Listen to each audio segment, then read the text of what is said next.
Welcome, everybody. Hello, hello. So we got Steve. We are live, right? Hey there, it's Steve from Serious Keto. Now you're good to go. There you go. I mean, we usually do a big, long introduction. For those of you who don't know what Keto Chow is, it's a nutritionally complete meal. But even better than that, we're here with Steve. For those of you who don't know what Keto Chow is, it's a nutritionally I'm coming through with a... Oh, do you have a window open, Steve? Yep. I'm coming through with a... Oh, do you have a window open, Steve? Oh, hang on. It's Oops. probably because he doesn't have headphones. Hey, live No, streams? I still had I had YouTube The open. chat. That's right. Okay. And we're back. So sorry for screwing up the audio there. I was all concerned about your audio, and then I go and screw things up. Well, okay, so if it's live stream, if something doesn't go wrong, Yeah. it It's will not a go live stream. wrong. And guess what? It already went wrong, so nothing else should bad happen. Right? That's right. So, Steve, welcome. So Thank you. You've been working on something for quite a while. It takes a long time, huh? You want to tell everybody about Peaches and Cream version 2.0? So it actually, the flavor came together fairly rapidly. I mean, Okay. It only took probably less than a dozen iterations to get it where I wanted it. But then there were problems with, what was it, a global acacia gum shortage and some other issues in terms of manufacturing that kind of delayed the whole process. So, I don't know if that's standard as you're making new flavors. If so, then I need to begin work on the next couple of flavors really quickly so that we can get them out by next Christmas. It takes a long time. It takes a long time. And you just run into bumps sometimes, and It's true. That's why we don't say it out loud, just in case. But we're here now. It's almost available. Yep. So, Steve, do you want to tell everybody what it is? Sure. And I thought about, I got my bag too. You got, well, let's all do it. So like on 3, 1, 2, 3. It is the Pecan Sticky Bun of ultimate awesomeness. Okay. For those of you who don't believe what Steve's saying. It really does say of ultimate awesomeness. Right. It's right there. And I needed that just to see if I could sneak that past Miriam. I think she's in charge of package art. It had to be reviewed, and she's in charge of vetoing everything. So yeah. So when I teased the flavor and said that it is the longest named flavor of any of your flavors, that does include the of ultimate awesomeness part. Yes. Yeah, and there used to be a little tiny unicorn right here, but Miriam made me take that off. I actually asked the of ultimate awesomeness too, but he's not a very good listener. Apparently not. Okay, so do you want to tell people about the flavor, why you made it, what it tastes like, all that sort of stuff? So one of my favorite sort of pre-keto things, I love pecans in general, but pecan sticky buns, and when you go to the fair and you'd get those candied pecans, just to me, they're irresistible. I just can't stop. So probably in my first year of the channel Serious Keto, I created a keto-fied candied pecan, and they were so good that non-keto people would just eat them up, and they didn't know that they were keto. And over the course of the last couple of years of being on keto, my craving for sweets has basically gone away. I'm not that interested in sweets. But if you put a pecan sticky bun in front of me, there's no way I'm turning it down. So that's really kind of where I decided to go with that flavor. I wanted something also that could be potentially used, maybe Holly on your staff can come up with some recipes. I know they're great in chaffles, but I think, if there's some sort of a bar that she could develop, I think that would be pretty awesome. Okay. And people were asking if you could get it right now. And yes, it's on the site right now. Sorry, continue, please. Oh, you said, and what does it taste like? Yeah. It tastes like peaches and cream. It tastes like a pecan sticky bun. That was what I was shooting for. I wasn't going to send it to you until I felt I had it. And there was some happy mistakes along the way. I came up with something that tastes very, very close to, whether it's, you want to call it poppycock or fiddle faddle, not quite Cracker Cracker Jack. Jacks, Okay, not quite Cracker Jack. Okay. because it's more like a toffee covered, popcorn. And what I really need to do is go back to that recipe and then just maybe add a little bit of like the peanut butter keto chow or just some, peanut butter powder and see if Ah. that kind of gets that flavor. Though I don't know, like with copyright and stuff like that, if what would be able to call it if we made that into a flavor. You wouldn't be able to call it Cracker Jack. Keto Probably Jack? Jack or Crack. How about Keto Jacks? Keto Jacks. There you go. Lots of people are asking about the availability. So we do have it in the 21 meal bags and the individual packets. We ordered quite a lot of it because we didn't want to sell out like immediately. We wanted it to be something that is around for, at a minimum, many months to give it a good, let's see how well it sells. And right now we haven't made a decision about it being a permanent flavor. I know Steve wants it to be. Mm-hmm. I want it to be, which is funny because I'm not a pecan fan. Yeah. But it tastes really good. Tasting. Like Yeah. I've had it in the Ninja Creami too. Another thing to note is this has the lower acacia gum fiber. So I'm doing my 15 total carbs right now, and that means this is only 3, which makes it a lot easier to fit a keto chow into my day. So I like that. Yeah. So one of the things, just to kind of add a little more color to this story, I had mentioned before there was the acacia gum shortage, and then Chris started. Is the new lesser amount of acacia gum? Does that make this into 2.8.0 for the flavor? Yep. 2.8.0.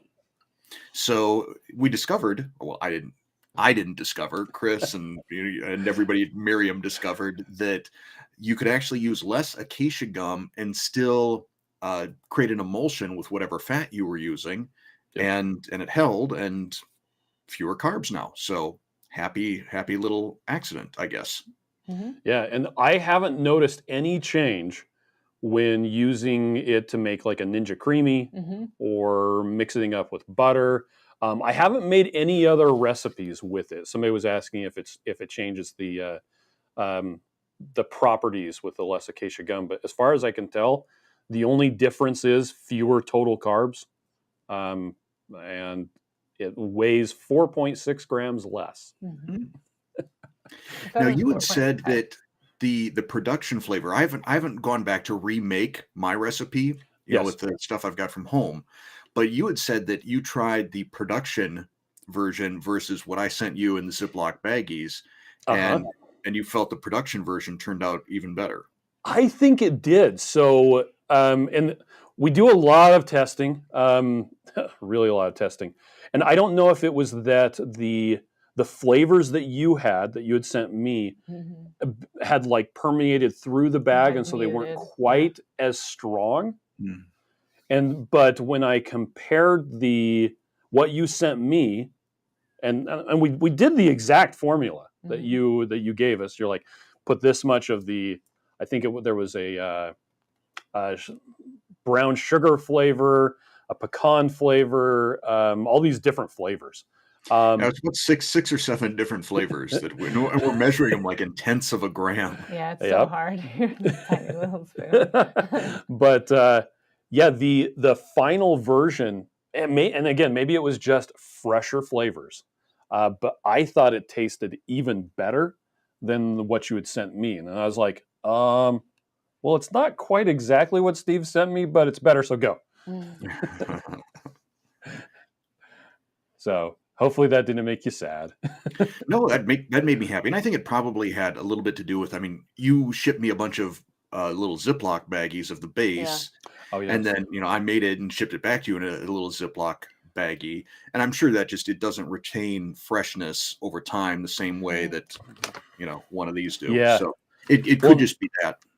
And the packaging that we put it in is way overkill, by the way. The metal foil with all the liners and stuff like that. Right now, it has a 2-year shelf life. it's actually, we should be putting a 3-year shelf life, and we've tested it up to 4 years, where it doesn't change the flavor. So, have you tried, Keto Simple wants to know, have you tried the production version? I have, but I haven't tried it next to my homemade version. Gotcha. There was a period where, after I had sent you my flavor, I'm like, okay, how long is it going to be until this stuff comes out? Because I really love this flavor, and now I'm out. What do I do? So Lynette sent me some more base powder, so I've still got a bunch of packets of base powder, so I can remake some of my own version and try that. But I'm like, well, why go to the effort? I've already got a big bag right here. So right. that, and I need to start working on the next couple of flavors. That's right. No way, no resting on your laurels. It's not like you made Oreos. No. Lots of people were wondering if it'll be available in the subscriptions. Not yet. We don't ever put stuff in the subscription things until we can be sure that it will be available for months and months and months and months. To answer that question, it's because anytime we run out of stock on something and people have subscriptions, it is exceptionally difficult to fix that. Real live human beings have to be involved. It's not something that we can just programmatically change. So they have to call everyone. Yep. And did we send any of the Pecan Sticky Bun to New Zealand? Do you know? I don't remember. I don't know. I think that Canada has some on the way, but I'm not sure about that anyway. But anyway, yeah.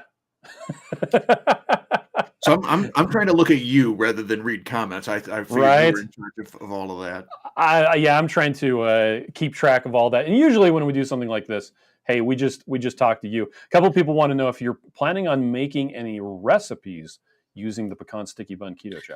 So I haven't done a lot of cooking with Keto Chow outside of the recipes that come in the monthly box. Yeah. I have done chaffles, and they're pretty yummy.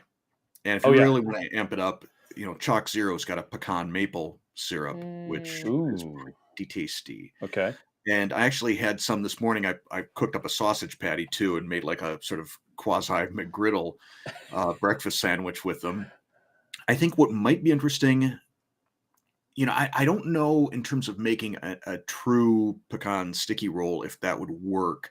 I don't know what sort of dough you would use. And I don't know if you've ever done any sort of breads or rolls or things like that. I did some with Fathead roll. That's what I was wondering. If you were to mix it with Fathead and then, I'm not sure where I would go with it. It feels like more work than I want to do in terms of experimentation right now. I kind of feel like, all right, I made the flavor. My work here is done. Let someone else, run this into the end zone. Yeah. Now, a couple of people have asked about using Keto Chow in the Ninja Creami.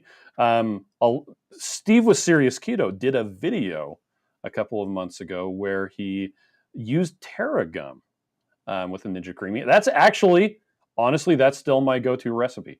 I put a 1/4 teaspoon of Tera gum, but I do it 4 at a time, so I'm putting a full teaspoon. But it works exceptionally well. I usually do it with butter.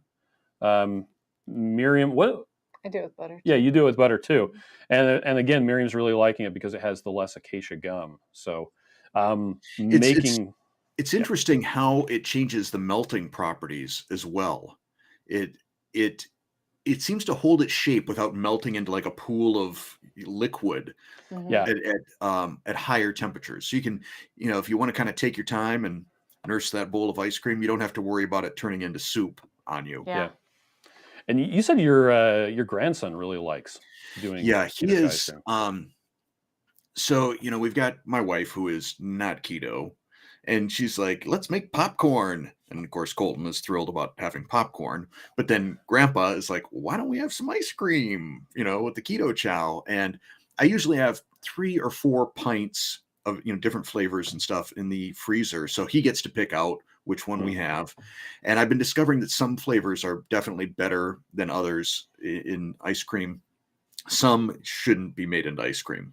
The blueberry pie, Uh-huh. just take that as a drink. It is so good as a Okay. drink, and you're really kind of wasting it, I think, if you turn it into ice cream.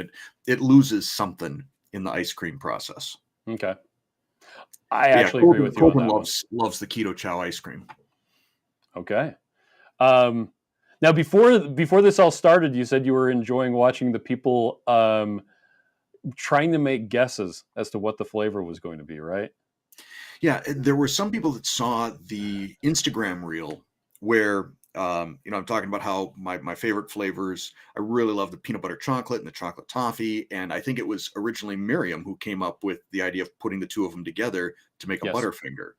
So brilliant, Miriam. So good. And so I love that, but then I said, but that's your current flavor. The new one coming out is pretty sweet, pretty Yeah. awesome. So um, I think I answered that was the question. Oh yeah, and then Yeah. some other people. So some people were speculating that it was going to be a Butterfinger flavor. Other Okay. people, there are a lot of speculation for whatever reason about me using peppermint. I don't know why. I don't know if they just because they're in Oh. a candy cane sort of mood now at this time of year. Yep. But no peppermint. Oh, incidentally, speaking of pecans and allergies, which we weren't, but we are now. Mhm. I haven't finished all of the research on it, but based on what I've gotten back so far, there is not actual tree nuts, aka pecans, in the pecan sticky bun keto chow. If you are allergic to pecans, I would not recommend getting it just yet until I finish up the research. But as far as I can tell, it is flavored like pecan, but does not contain actual allergens. So, yeah, that's it. Kind of interesting. It's like the pistachio. The pistachio keto chow doesn't have actual nuts in it. It just tastes like it. Yeah, So, and just so you Better living know, through chemistry. we're not crazy and don't know what goes into these things. yeah. The stuff he's researching is the natural flavors. So Hmm. any part of the flavoring that is under a certain point, blah blah blah, can be considered natural flavor. And so we have to go back to the flavor house and say, what's the natural flavor for this? What's the natural flavor for this? And it just takes a long time. Yeah. So that's what he's researching. Yeah, that's what I'm referring to. So, anyhow, well, Steve, anything else you wanted to talk about this morning while you got a platform? Um, yeah, I'm having trouble getting chat.restream.io to work on my iPad. So if you got Are you okay? I tried doing a sample a test. I got my laptop. I managed to actually set up Restream and OBS on my laptop functionally this morning Nice. without your help. So that was cool. But then I thought, all right, let's see if we can get things working on the iPad as well. So if I'm Yeah. doing a kitchen live stream, I can have that set up. Um, Were you running it in Chrome or in Safari? Chrome. Oh, I was going to say try it in Chrome, but there goes. So well, we won't take up people's time with tech support talk, but I'm excited about the other two flavors that I'm working on. And is it all right if I say whether it's sweet or savory? What? Can I give The that other away? ones? Yeah, go for it. Savory. Savory, huh? Yep. Well, everybody And keeps asking, about savory flavors, and I just keep telling them I am not developing any more savory flavors. And they're it like, "Wait, is you are not? So is Steve?" it's hard. Yeah, It's really There hard. are a lot of these flavors, they just don't pack enough punch in Mhm. in the amounts that I'm allowed to use. So cheese for one thing is just it's pretty much impossible. And I kind of yeah, suspected that based on some conversations with David Downing at Chipmunk Baking, because I had said, why don't you guys do more savory crackers or mm, cookies? Do yeah, some jalapeno cheddar bites? And he says they're hard to do. He just can't get that concentration of flavor. And they made some, and yeah, it didn't have that concentration of flavor. okay, So yeah, savory's tough. I really need to work on it. Um, I'm if either of these two flavors work out, I think they have a lot of applications beyond just drinking. And with okay. that, I will say no more. Okay. Well, Because people are everybody already think. gonna be speculating. Yeah, that's right. Let the speculation begin. So, well, with that, everybody, thank you so much for joining us. So again, we've got the pecan sticky bun with the little serious keto guy right there. So Yeah. cute. Oh, and one thing that we forgot. Now, we've learned in the last couple of years, don't try to sing on Zoom if you have multiple people. So, Steve, you're going to have to Okay. hold on. We're going to sing happy birthday to Joe and Max and Ruth because all Happy three of them have a birthday today. So, you ready, Miriam? Sure. 1, 2, 3. Happy Happy birthday to you. Happy birthday to you. Happy birthday, dear Joe and Max and Ruth. Yep. Happy birthday to you. Because as you know, the whole reason Serious Keto came out with this flavor today was because it's Joe's birthday. So, and my understanding is that right after this video, Joe and Rachel over on Two Crazy Ketos is going to Yes. release their review of this. So I'm going to withhold my happy birthday wishes until I see if they like my flavor or not. Right. Nope, I'm taking those back. No happy birthday for you. Okay, well, thanks everybody for joining us, and we will catch you all later. Thanks for watching. Yeah. All right, bye.